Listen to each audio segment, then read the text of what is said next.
Welcome to the Patryk Real Estate Show, where we explore the fascinating world of real estate investing with your host, Patryk Switek.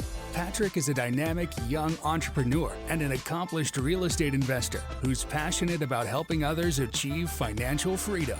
Each week, we sit down with some of the most inspiring individuals in the real estate industry and delve into their personal journeys, lessons learned, and secrets to their success. Let's dive into this week's episode. Avery Carl, welcome to the Patryk Real Estate Show. I'm super excited to have you. The people that don't know Avery is one of the biggest short-term rental agents in the US probably. And she's with Short-Term Shop. She has her own podcast as well. And she is a big influencer in the community, speaks at a bunch of events. If you don't know her, I don't know if you live under a rock or what you're doing, because she's a rock star. She's everywhere.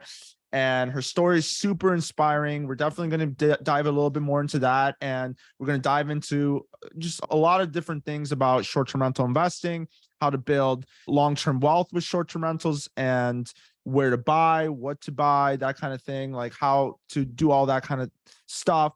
Just pretty much go over everything. But one honorable thing that I want to say about Avery is actually my first agent for when I bought my first property with the Short-Term Shop. And it's been an amazing experience. It actually got me my confidence to be able to get to where I'm at now. And I just can't thank her enough for that. And just really excited to talk shop with Avery. So Avery, welcome. Yeah, thank you so much for having me. Yeah. So let's start with your story. Give me a little bit of rundown on where you began with short-term rentals. Yeah. My husband, Luke, and I had moved from New York to Nashville, and I wasn't licensed yet. I was getting my master's, and we had a real estate agent who was really trying to get us to buy in East Nashville, which is super hip, fast appreciating, or was fast appreciating at the time. We didn't know the last 2 years was around the corner. Now that's real appreciation, but yeah. She was really trying to get us to buy over there. And we were like, no, we're moving from Brooklyn to Tennessee. We're tired of neighbors. Let's buy something out in the country. So we did buy something out in the country. And then we had a little money left. And we thought, we have this little bit of money left. Maybe there's something to that appreciation thing. And maybe if we bought one of those houses and rented it out so that we weren't having to pay the mortgage or anything on it, then in 20, 25 years, when our future kids need to go to college, we can just sell that house and pay for their college out of that appreciation. And we won't have to pay for it out of our pocket. We were like super Dave Ramsey heads at the time. And I was like, man, we're geniuses. Nobody's ever done this before. This is so smart. And so we bought something in that neighborhood, and it ended up being a really great deal. It was a long-term rental. It cash flowed a little less than $1,000 over the mortgage every month. The mortgage was about $647 a month. And that was about what my take-home pay was after all the deductions at my corporate job. So when we got that first check, we were like, man, we just doubled what my income was by buying this house. Wow. And we're not really even having to do anything. Can I ask, Avery, what was your first job? I don't know if I know this. Yeah. So I was a marketing manager in the music business in Nashville. Wow. So I worked for a publishing company. Yep. Very nice. Is that how you and Luke met? No, Luke and I met. So before I went back to get my master's, I'll back all the way up to undergrad. So I went to undergrad at University of Texas and graduated in 2009, which is like the worst time in the history of the world to ever graduate college. So there were no jobs, and I'd been in a all-girl punk rock band for a few years. We toured in between semesters a lot, and over the summer, I just started picking up more gigs, playing guitar and bass and just bartending to supplement that. And by supplement that, fund that all together because it paid nothing. And there were no jobs. So I said, we'll just do this for a little while, have some fun. And when the jobs come back around, then we'll worry about finding a quote career. So I did that for a few years. I lived in LA. I had a gig that took me to New York to get a gig playing bass with a guy named Ivan Julian. And for anyone you'd have to be pretty deep into classic punk, but he was the original guitar player for Richard Hell and the Voidoids, and who were like one of the original like New York punk bands in the 70s. And so I was playing in his solo band. Anyway, Luke and I met at a dirty ass bar called St. Vitus in Brooklyn. We were seeing a show by a band called Faster Pussycat, which was an 80s like sleaze band. They had a couple hits, like nothing major. And you'd have to be really into that kind of music to know there.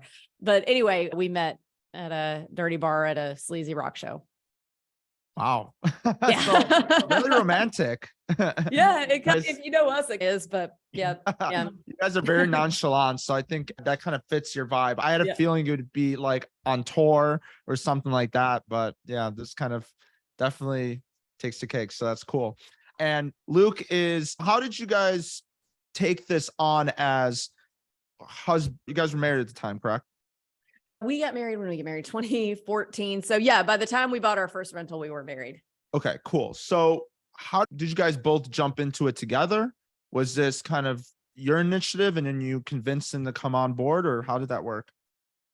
So a lot of people ask this and they're looking for some kind of advice on how to get your spouse on board with real estate investing, but we were always on the same page about it. So we have this phrase that we say to each other all the time. We'll be like, okay, I have a crazy idea. And usually it's some business idea or investing idea. It's not, oh yeah, let's go get ice cream right now. It's always, let's buy this. And Hey, so that's a write-off. Yeah. That's a write-off. I started like that. And when we were riding around with that real estate agent, so we would follow her on the motorcycle. She would drive her car and we would follow her on Luke's bike. And we were just talking about it one day when we were looking at the ones in East Nashville and looked at something that we eventually bought out in the country in White House, Tennessee. And we were like, man, what if we bought one of these too? Like, we have a little extra money.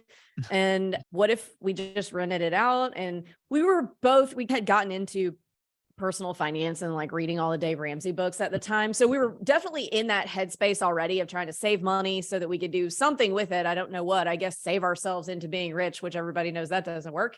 And so we were like, what if we did that? Yeah, this is a good idea. It just went like that. So unfortunately, I don't have any advice on how to get your spouse on board because he and I have always been on the same page about it. So I think the real takeaway there is that you guys had the same goals and same aligned vision. And you guys probably talked about it a little bit. You guys both had, I'm assuming, because I know both of you guys a little bit, that you guys love the freedom. You guys don't like the constraints of corporate or the constraints of W-2 or whatever. And you were trying to buy this because you guys had the same ideals, same values. And it just happened that you guys were on the same path for doing this kind of thing. There are some people that get married that don't have the same goals in life per se, and they're on their own path, but you have to somehow figure out how to create that same aligned goal, if that makes sense. But I feel like you just had it easy because Luke was just on board and you were on board. So that's cool. And okay, so you guys partnered up, you guys got all these rentals. Where do short-term rentals come into play? Why short-term rentals? Okay, so that kind of happened very much the same way that the first one did. So we actually got into a really terrible car accident. Neither of us were hurt. And we got quite a bit of insurance money, not quite a bit. We got about $10,000 worth of insurance money. So I was driving, it's in Texas.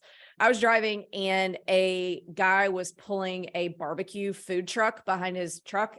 And then behind that was the smoker on a separate trailer. You can pull 2 trailers in Texas. It's allowed. And it came off. He didn't use safety chains. It came off and hit us head on. Luke was asleep. But so anyway, we had some insurance money from that. And we said, what do we do with this to make sure that we're doing the right thing with this money that's just been given to us? Because we didn't, we're like, what insurance money? So we're like, how do we not waste this? And so we had a little bit of savings left on top of that. And we said, we just bought this long-term rental and we know we want to build a business out of this. So what can we buy that's going to make us the most amount of money the fastest? And somewhere along those lines too, after we bought the long-term, we started actually educating ourselves on real estate investing. We didn't even know it was called real estate investing when we bought the first one.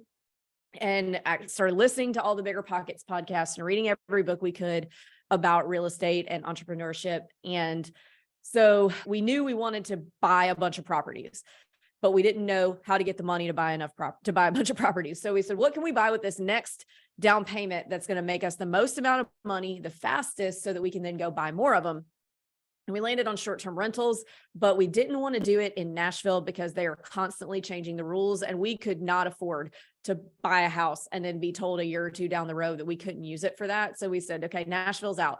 And we'd just been on vacation to the Smoky Mountains we stayed in a cabin. We went there. Everybody else was staying in cabins. And we said, somebody owns these cabins. Why can't it be us? And at the time, there was no content. There were no Facebook groups about managing remotely. And we backed into it because we started down the path of, we thought we would get a property manager. We started down the path of buying something, talked to a few property managers. Turns out the standard split at the time in the Smokies was 40% of your gross. And we were like, wait a minute, we can't afford that. We need this money to go buy more. So we figured out how to manage it remotely. We were like, how hard can it be? Like, we're putting it on Airbnb and we just need a cleaner and like. Did you say remotely? Was it remote? Were you guys not in the area? No. Oh, you guys weren't. Wow. No, 3 hours away, 4 hours away. And so we would go over there on the weekends and look at properties. And finally we found one and we just figured out how to manage it remotely and it worked. And then the money started coming in and we just took every dollar that we've ever made on real estate and rolled that back into buying more real estate. And 5.5 years later, we're at about 250 doors. Wow. 250 doors. What is that? How many of those doors are short-term rentals? How many are long-term rentals? I know you're a big proponent of making sure you diversify. Cares about that? Yeah. So 8 of those are short terms. So a lot of people think they're going to really get me with that next question of they make so much money, then why do you have long terms? Because you need to have a little bit of everything and you don't need 1,000 short-term rentals to do really well income wise. So we have 8 short terms. Those make enough cash flow to fund everything else that we make. And then of course, everything else that we make or everything else that we buy, that cash flow gets rolled in. So we've got the 8 short terms. We have about 7 apartment buildings ranging from like 10 to 50 units. And then the rest are single family and duplex long terms. Nice. Okay, cool. So you have a diverse set of properties and that goes to show you're known as the STR queen. So the fact that you have long-term rentals and you're the STR queen shows that you could be a proponent for short-term rentals and it's a great vehicle, but at the same time, don't forgo the fact of investing in long-term rentals. Am I correct? Yeah. Right. Yeah. Cool. So awesome. So you've done this whole journey, right? What can you tell me about buying your first short-term rental? I think that's honestly, when I look at you, Avery, I think of you as the person that really understands how to help people get their first short-term rental. I think that you've mastered that. You've helped, just a little bit of background on the short-term shop. You've helped so many people in a unique way where they were looking to buy their first short-term rental, a lot of it during COVID before that. And you've actually helped people self-manage the properties themselves through a course at the time. I don't know how you guys do it now. And that was how people become a little more comfortable with the idea of short-term rental investing. On top of that, you also provided support on which properties to buy in which areas. So you have agents that specialize in those areas, wherever those areas that you guys have open. So it makes this so you guys are only focused on short-term rentals. You guys educate on how to self-manage and you guys make people feel comfortable to do it out of state. Because most of the people that, from my understanding, most of the people that invest with you, 90% plus are out of state investors in the Smoky Mountains, right? Yeah. That's a big thing. But going back to the question, how do I get that first short-term rental? Let's talk about that first short-term rental. And I want to dive even deeper and talk about buying out of state and buying remotely. But okay. I'm just curious, what is the steps to getting your first short-term rental and where to look? Yeah. So we can't all live in the best place to invest for short-term rentals. So you're going to, in most cases, have to go out of state. And it really is just a mindset shift, whether it's for your first one or your 10th one. I always tell people if something breaks, like a toilet breaks in my house in Tennessee, I live in Florida, I'm going to do the same thing as if a toilet breaks in my office right behind me. I'm going to call somebody because I don't know how to fix toilets. So if the house was right next door to me, there is one right upstairs from me, actually. And when the toilet breaks up there, I'm not going up there to fix it because I don't do that.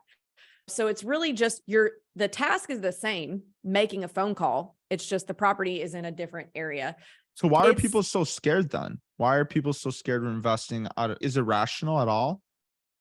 Yeah, of course it's rational. It's a lot of money and it's scary. A lot of times it's people's entire life savings. And that's a scary thing to put all of that into a short-term rental. And Right. like, I've been there and I did it, and it was terrifying, especially the time period between the day we closed and the money was out of the bank account and the day we got our first booking. That's a really scary. Like, Luke and I sat up until 4 o'clock every morning wondering if we had just ruined our lives.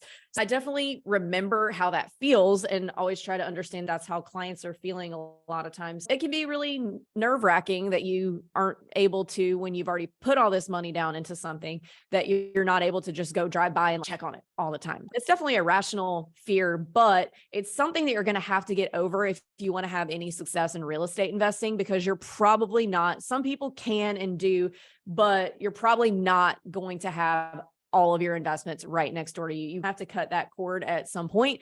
Like, I have 3 within a 30-minute drive of me, but before we moved here from Nashville, we didn't have any within a 30-minute drive of us. All of our investments are in other places. So 3 of 250 are something I can even drive by. You just have to get comfortable and really just think of it as, okay, I'm doing the same task, but it's just a different location. For sure. And what other mistakes do you see with first-time short-term rental investors? Comparing themselves to other people right now, because there's a lot of content. Like, there's 1,000 influencers doing short-term rentals right now. And there's a lot of them that they get a lot of content out of doing something really crazy, like a glamping village or a treehouse village or all these things. And I think that new investors will look at that and think, oh, I have to do that to be successful. And I don't have the resources, or I don't have the money, or I don't have X, Y, or Z. So I can't do that. So I'm not going to do anything. When really the same thing that's worked for decades still works. And all you have to do is buy a house and rent it. Now, there's some other things that go into it, but it's a basic premise. You're buying a house, cute, clean, comfortable place to stay, make sure it's decorated well. You've optimized your listing and all that. And that still works. So just because there's a lot of content creators out there creating content, that's their job, by the way. It's a job. It's not like being an influencer is not documenting your life. It's a fucking job. Let's be real. Everybody that's influencing is sitting there thinking, what content can I put out? What can I record next? So keep in mind that when you're watching things like this on YouTube or Reels on Instagram or whatever, they sat there and said, what can I do to get the most content out of this? They didn't say, oh yeah, I'm so great at investing, let me just document this. So anyway, coming from an influencer, influencing is bullshit. Don't compare yourself to other people. Run your race. Like, just buy the houses and rent them. Just run your numbers and you're going to be in good shape. Yeah. And I think a lot of influencers, since we're on that topic, there's a lot of influencers that, myself included, I guess you can call me an influencer. I don't even know at this point, but just, I think it's you only share the best of the best, right? And I think that's another thing that I appreciate, the fact that you noticed that it's not all sunshine and rainbows, right? Things are going to go wrong. Things are not going to go the right way. And yeah, you made $100,000 gross. Okay, great in this month, but maybe that was the highest month of the year. And gross doesn't mean net. And maybe those were your client properties. Sometimes I'll put up, like, I made, for my business, I know we made like $200,000 gross a month. And I know that is not what I'm taking home in my pocket. Otherwise, it'd be a whole different story. But it's just perception, right? And it can get people thinking, wow, if I'm not doing what Patryk's doing or what Avery's doing, then I'm not good enough to do this. And I tell people this, and Avery, you probably agree. Some people just need 1 or 2, 3 short-term rentals that cash flow really well, that support your lifestyle, and that's it. Some people want to go haywire and get a lot more, but most people, just depending on what you want in your life, but some people just really just want time freedom or the like. So yeah, totally agree with that. Freedom of time for sure. 100%. Okay, so you did this whole thing. We're talking about the bad of short-term rental investing. Can we, let's do this. Let's do the positives, right? But first, let's go through like the bad stuff. What are some of the things happen that you want people not only to avoid with comparison, but more, hey, things that go wrong, and how to really combat that? So this is definitely something that is going to interrupt your dinner at some point. A guest is going to need something while you're at the movies with your kids, or you're eating dinner, or it's going to be at a really inconvenient time. It's going to happen. That's part of it. You make a lot of money doing this, but I think a lot of people think that they can just throw their phone in the trash and lay on the couch for the rest of their life while their short-term rentals make money. And that's not the case, even if you have a property manager. So keep that in mind. You're going to have to deal with things, and it's a trade-off of, okay, I'm not having to sit in a desk for these 8 to 9 hours a day. I can do what I want, but there are going to be times that I'm going to be interrupted and have to answer a question or handle something that's broken. Have an example of that, Avery? Like where you were at like dinner during Christmas or something, and you got interrupted when you were with your family? Yeah, all the time. So it'll happen like once a week, and it's not always like a big, huge where it's my daughter's birthday party or something like that. It's just a general, like it's 5:30 and we're trying to sit down to dinner as a family and a guest can't figure out something. And so we have to deal with it. It's not, I had one time Julie on my team, cause we have a big group text that's been going on for years. And at 9 p.m. on Christmas Eve, the guest messaged and was like, your pots and pans are a little scratched. Can you bring me some new ones? Oh my And God. Julie was like, I'm in Florida at my parents' house. This is in Tennessee. No, I can't do that. Yes, just like any customer facing business, 90% of people are going to come in, they're going to get what they want, they're going to stay there, they're going to have a great time, they're going to leave, no problem. But 10% of them are going to be Karens, and there's a fair amount of dealing with that, but it's just part of the game. Yeah. And honestly, I think building the systems around how to respond and how to do things, especially because now I'm thinking about, I have VAs under me, right? So I'm thinking about how can I position them in the best way so that they would make a decision like I would make a decision, right? And then that kind of leads me into thinking like about how I systemize things, but everything's a system in my head, even like how I deal with a guest for a refund, how I deal with a guest when they're trying to extort me for money. There's all these different situations that happen over time as a short-term rental investor where you don't have to waste that much energy thinking about it. You just do it. You're just like, oh yeah, like I'm not going to hold to this, right? Here's an example. I know Luke talks about this is cameras. Don't look at the cameras. I know you talk about it as well. That's like a beginner rookie mistake, like the number one rookie mistake, would you say? Yes, yes. And we tell people that all the time, not to look at their cameras. And then sometimes they'll argue with us and be like, it's my investment, I have to look. And you do. I get it. You have to pay attention to your investment. But if you're watching your cameras all day, there's a lot of stuff that is going to go on there that if you had not known about would not have hurt you, period. Like they brought one extra person, that one extra person that you want to call and yell at them about is probably not going to single-handedly burn the house down. The big one that I see, especially with Smokies owners, is when guys pee off the front porch. That drives people nuts. And I'm like, but that did not damage anything.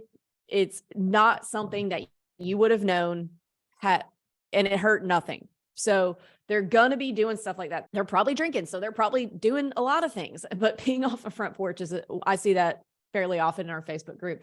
Yeah.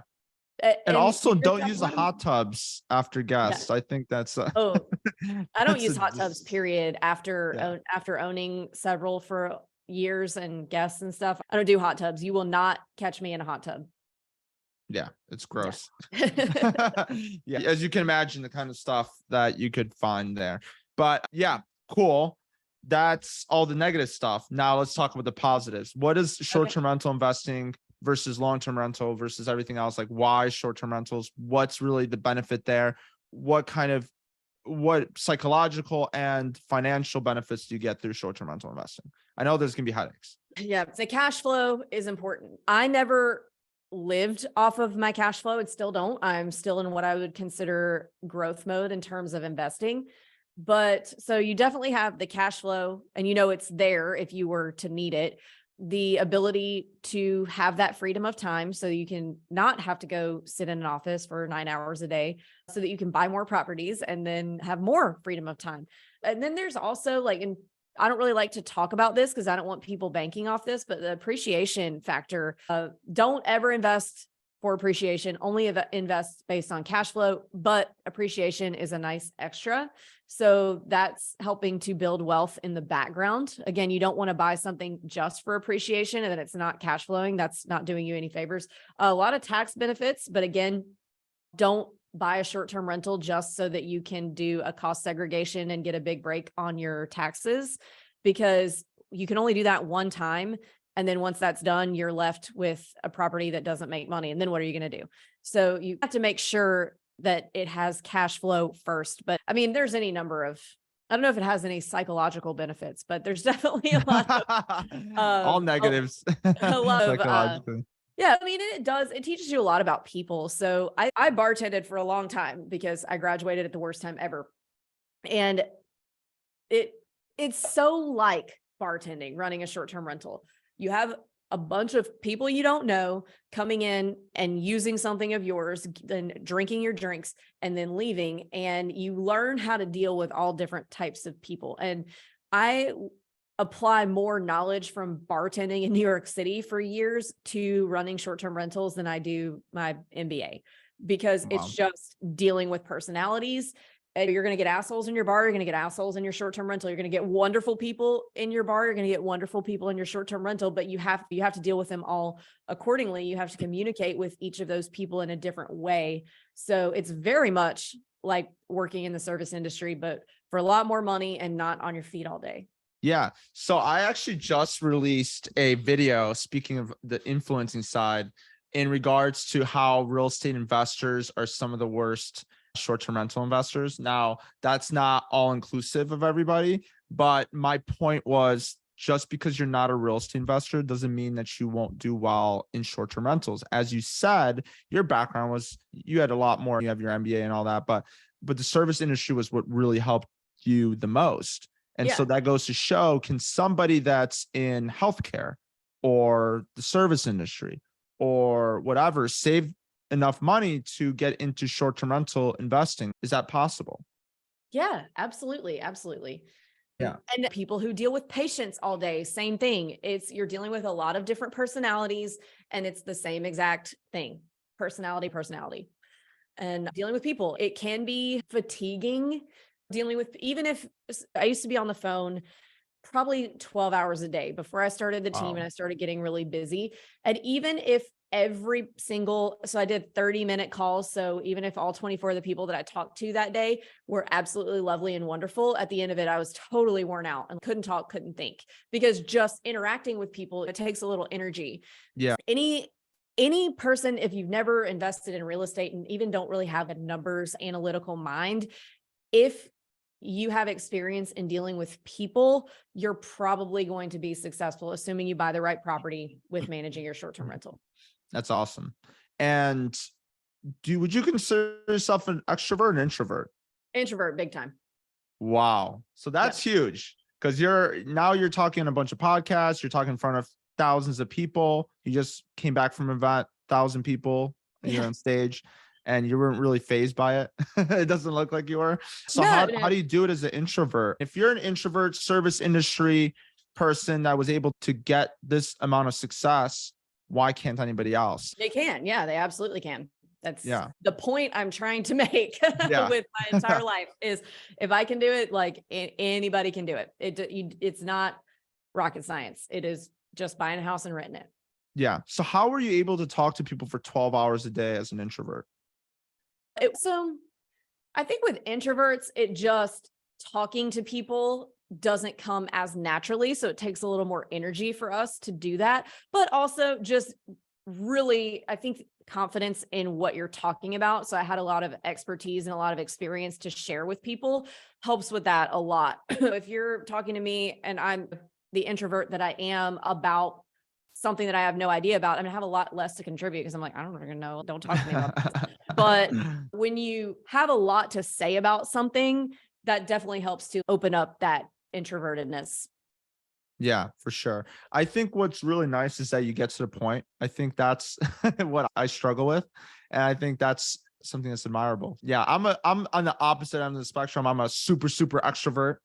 And so it's just really interesting kind of seeing that dynamic. Yeah, I would probably drive you crazy, but you don't have that much we're limited on time here. We're making sure that you don't have to talk to me for hours and hours. It's not taxing on my personality. Okay, perfect.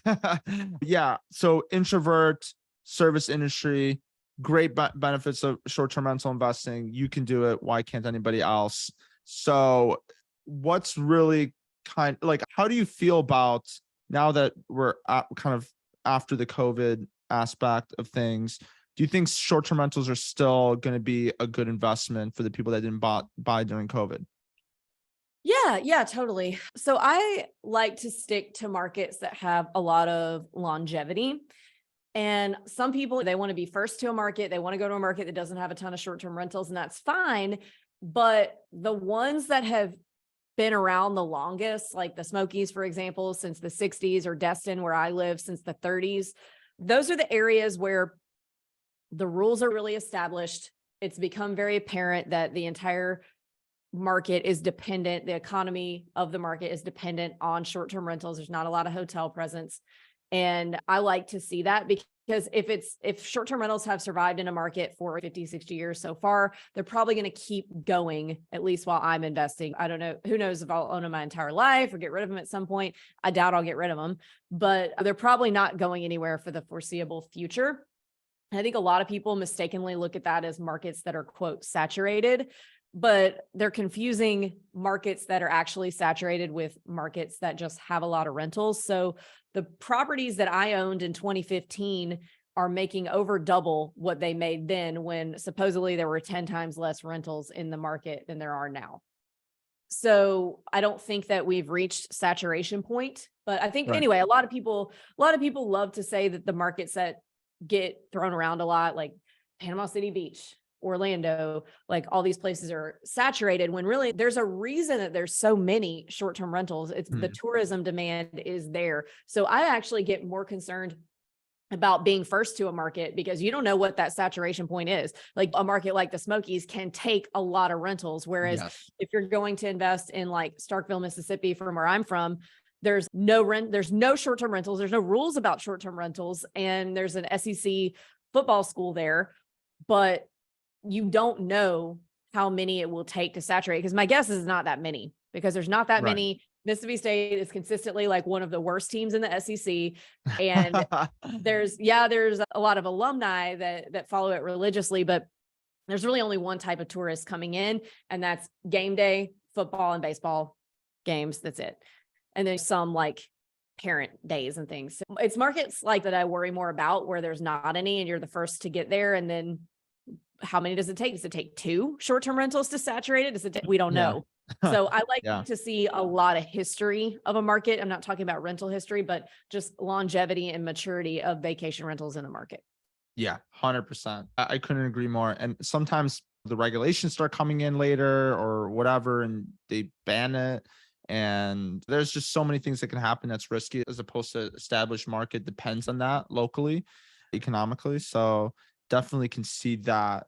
And so do you feel that you have because you mentioned on stage, after everything that's been accomplished for you in your life, that you feel imposter syndrome. Can you maybe talk a little bit about that? Why do you feel that way? Where does that stem from? I think everybody has it. And I've just continued to buy properties. And so now I have a lot of properties and a lot of experience in it, but still when people are like, hey, do you want to speak on stage to all these people? I'm like, I'm just some girl. I'm not Tony Robbins or Robert Kiyosaki. Like, I'm just some chick that bought a bunch of houses, and it's what we do. So to me, it's just, okay, I just bought some houses, but it just feels like not a big deal. Just feels like that's just what we do. And I'm happy to share my experience, but it just feels weird being on a stage and things like that. So yeah, I think that might be part of the appeal, though, is like that you are just some regular girl. And I think that's the power to it, right? You don't have to be Tony Robbins to make lots of money and to be happy in your life. And honestly, I don't even know if money's really the thing for you right now. Anyways, like you're coasting from what I understand. So like you're just trying to spend more time with your kid, with your family. I think that's really important. And so what's the life for Avery right now? How's that? panning out? Yeah, just running the short-term shop. We're opening up in new markets all the time to make sure really that our clients have the best selection of markets. So you want to buy in a blue chip market, we've got those. Maybe you're on a little bit of a budget, we've got those. Emerging market, we've got those. So you want to make sure that we're giving our clients the broadest amount of opportunity. So doing that, buying, we're not in super like buy everything mode right now like we were last year, 2 years ago. But I think we're probably about, I would say 50, like one 50 unit or 25 unit apartment buildings away from being like, okay, our cash flow is where we want it to be. Now let's maybe start looking at paying some things off, or what are we going to do here? Not in a crazy heavy growth mode right now, although we are buying deals if they pop up. I would really like to get a short-term rental in the Texas Hill Country because I spent a lot of time there in college. Luke's not on board with that because he doesn't want to set up a new market.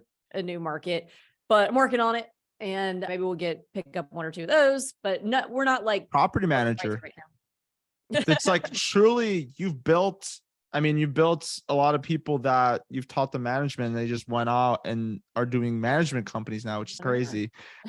They are but yeah, so I think that'd be really interesting to see if maybe somebody would manage it so that Luke doesn't have to do all the work again. Figuring out all the management systems. Yeah, but we love self-managing, so I don't know. But we'll see. It's just the initial setup that he doesn't want to do. Once it's set up, it's like smooth sailing. So do you find yourself buying more other than Texas Hill Country? Because I'm assuming that you want to build like a specific lifestyle for you and your family now, because you're probably thinking a lot more about family now with the kids and all that. Like, what are you thinking lifestyle wise? What do you really need? I don't think you need much to live every month, right? Yeah, we got our primary home right before everything went really nuts. So we got a really good deal on that. So not a high mortgage at all comparatively. And we would probably like to get, I don't know, maybe one lifestyle asset that we would just buy, not for cash flow, buy for us. And then we would rent it when we're not there, just so it can put a dent in its own expenses, because why let it sit there? So, that might be somewhere in Colorado or Wyoming. Wow. Luke will get to pick because I got to pick living here. So living in Destin is like my lifestyle asset. So he gets to pick the mountain thing because that's his thing. He grew up trout fishing over there. So he gets to pick that one. So I don't know exactly where that'll be, but we'll have something like that at some point. And yeah, we've got pretty much everything we need at the moment. Yeah. That's the goal of real estate investing. That's what it is, right? Just the basics. He just wants to go trout fishing in the mountains. That's all he wants to do. So Destin, Florida, you moved to Destin, Florida. Why did you move to Destin, Florida? Was it due to the area that you wanted to live in? Is that just lifestyle? Yeah, we moved during COVID. Luke is at nighttime and on the weekends, a classic rock DJ on Sirius XM. Oh, cool. Yeah, at the time he was full time. He was on 12 hours a day, but they said during COVID, he's always had a studio in the house, but he was going into the office in Nashville a few times a week. During COVID, they said, okay, jocks can work from home basically forever for the rest of your lives. You don't ever have to come into the office again. And so we were like, why do we live in this weird suburb of Nashville then if we don't have business here anymore? We only had the one rental there. And so we looked at all the short-term shop markets that we had at the time, of which there were only like 4 or 5. Now we got close to 20, and said, which one do we want to live in? And I wanted to be at the beach. I grew up coming to visit this beach every year, sometimes twice a year. So this is like my favorite place to go. And for those of you who've never been to the Emerald Coast, like it is the absolute closest you can get to Caribbean water in the continental US. It is really clear and really bright. And it's awesome. Those beaches are awesome. They're like really white and the sand's really soft. And so I wanted to be here. And so we came here and bought something. And so now we're just navigating, living in a tourist town, which is not bad. And I can pick up the kids after school and take them to one of the most beautiful beaches in the country. And it's really awesome. My office is across the street from the beach. I like being at the beach, even though I do not go to the beach like I should. But I was going to say, you're getting your tan on recently, or I feel like I'm more tan than you are right now. Yeah, I've just been in Joshua Tree. Yeah, that makes sense. You've been too busy. but at least the ambiance of the area is really good. Yeah. it's really So cute. I wanted to close this off with the last 3 questions. Okay. And really just one of them is going to be a special question I ask every guest on the fly. I Okay. really don't even know what that question is right now, but I'll figure it out. But basically, first question is, what book would you recommend? And it doesn't have to be a real estate book if you don't want it to be. I'm going to go Traction by Gino Wickman or literally anything by Mike McAllowitz. Yes, that probably first. That was amazing.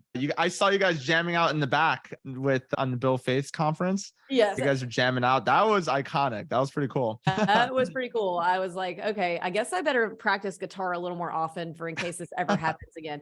Because I was like, oh my God, I can't find the high E fast enough. And it was fun though. Yeah. And also you can plug your book too, because I see it in the back right there. Yes, short-term rental, long-term wealth. I wrote that a few years ago. It came out on Bigger Pockets Publishing, and it's all you need to know about buying and managing short-term rentals. Yeah, it's great.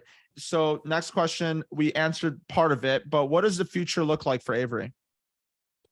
I'm just going to keep cruising. I think the future is here. So just hanging out with the kids, being the kids' mom's most important thing, hanging out with the family. And we are going on our 3rd month-long motorhome trip in June. Whoa. So we do that every year and just hanging out. We've got the portfolio almost to where it needs to be. The short-term shop's running smoothly. So we're just hanging out.